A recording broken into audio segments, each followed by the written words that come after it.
So I'm going to install the swing arm, and earlier I replaced the swing arm bearings. This is the pivot bolt, and I cleaned it up so that it'll slide nice and easy into the bearing. And I also used just a thin smear of wheel bearing grease. And then there's a locking nut that'll go on to secure this. Now this is the threaded hole in the frame for the pivot bolt for the swing arm. So it slides in like that and threads into the frame. And there's the locking nut that goes on to preload the bearings, or to hold the bearing preload. However, it's a very tight clearance around the hole and the face of the nut. So I use a 27mm socket that's been cut down so that it'll fit in the hole in the frame, and then I can tighten the lock nut. So the pivot pin will stick through the frame, and that's what engages the tapered roller bearings in the swing arm. So I taped a shop towel onto this leg of the swing arm because it's going to bump up against the inside of the muffler bracket when I install it, and I don't want to scratch up the new powder coat.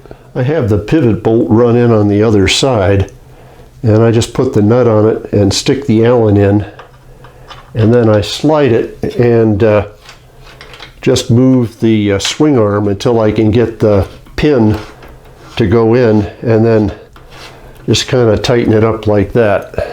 To set the bearing preload, I want to torque up the bearing to about 15 foot-pounds, and I try to tighten up each side evenly, and then that'll set the bearing initial preload. There we go. Now what I'll do is then back off the amount of preload and then reset it to 7.5. But the 15 just makes sure the bearings are seated properly.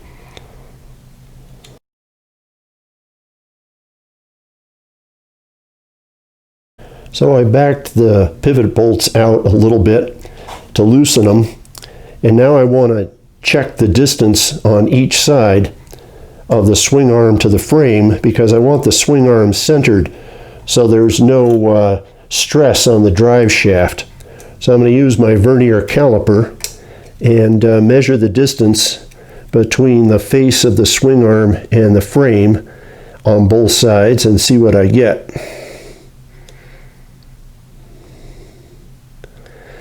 That's about 3.9 millimeters.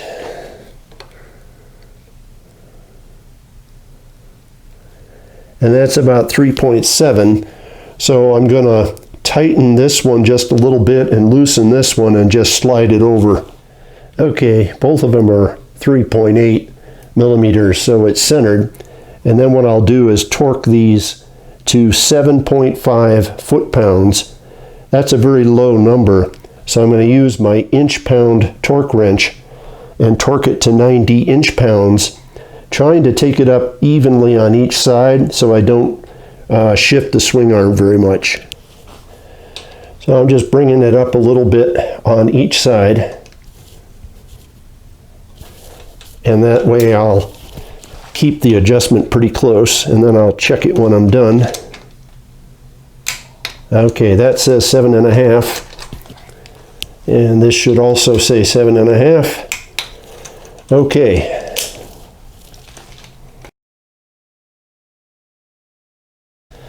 So I'm going to use the cut down socket and torque up the lock nut to 75 foot-pounds on each side. There we go.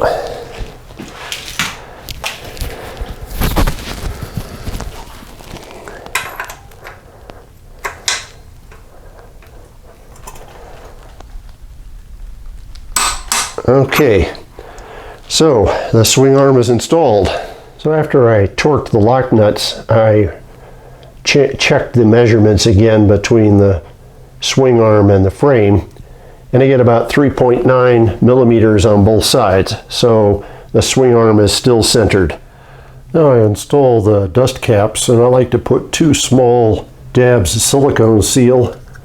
There's a little groove in them, but that just ensures they'll stay without popping out anytime.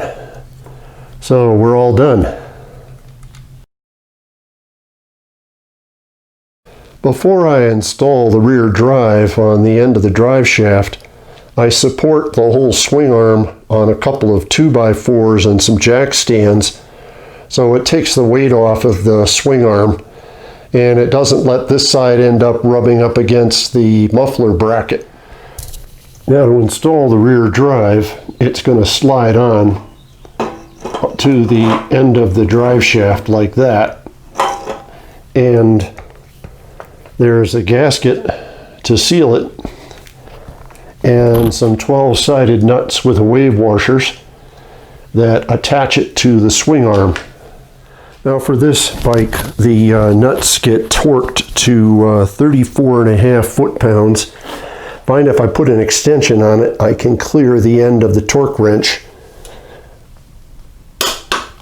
And the bottom ones are kind of fun, but if you come in like this, you can get to those and get them torqued as well. There we go. So, rear drive is installed.